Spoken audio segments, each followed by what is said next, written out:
সব কর্মসূচি প্রত্যাহার করে কাজে ফিরেছেন এনবিআর কর্মকর্তা কর্মচারীরা। আগারগাঁওয়ের রাজস্ব ভবনে সকালে একে একে অফিসে আসেন বিভিন্ন বিভাগের কর্মকর্তা কর্মচারীরা। কাজ শুরু করেন নিজ নিজ দফতরে। তবে অপ্রীতিকর ঘটনা এড়াতে কার্যালয়ের সামনে আজও রয়েছেন আইনশৃঙ্খলা রক্ষাকারী বাহিনী। রোববার বিকেলে রাজস্ব বোর্ডের সব দফতরে চাকরিকে অত্যাবশ্যকীয় সার্ভিস ঘোষণা করে কাজে যোগ দেওয়ার নির্দেশ দেন সরকার। একই সঙ্গে সমস্যা সমাধানে ফাউজুল কবিরের নেতৃত্বে 5 উপদেষ্টার উচ্চ পর্যায়ের কমিটি করা হয়। রাতে ব্যবসায়ী নেতাদের সঙ্গে বৈঠক শেষে আন্দোলন প্রত্যাহারের ঘোষণা দেন এনবিআর সংস্কার ঐক্য পরিষদ।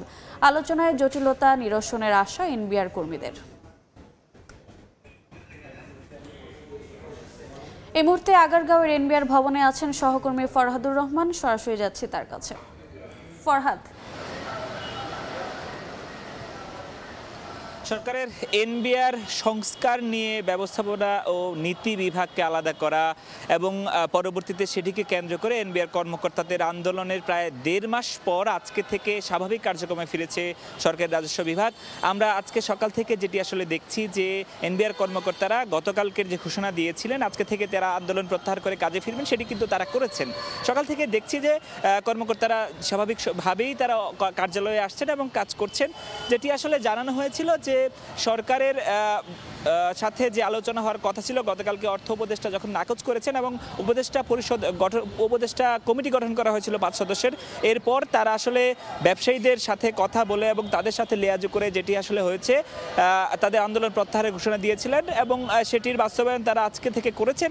এবং আমরা দেখছি বিভিন্ন দপ্তর ঘুরে দেখেছি স্বাভাবিক কার্যক্রম আসলে পরিচালনা করা হচ্ছে।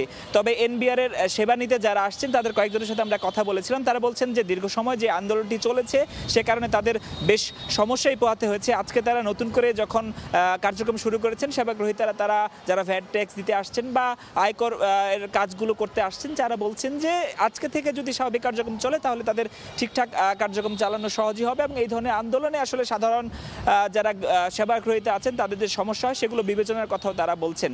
এবং যেটি জানিয়ে রাখতে চাই, আজকে সকাল 8টার দিকে কিন্তু এনবিআর চেয়ারম্যান কার্যালয়ে এসেছেন এবং তিনি তার অফিসেই আছেন, কার্যক্রম পরিচালনা করছেন।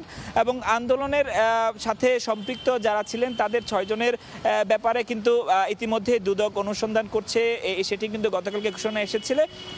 তো স্বাভাবিক কার্যক্রমের খবর এই ছিল আমার কাছে এনবিআর কার্যালয় থেকে সবশেষ খবর।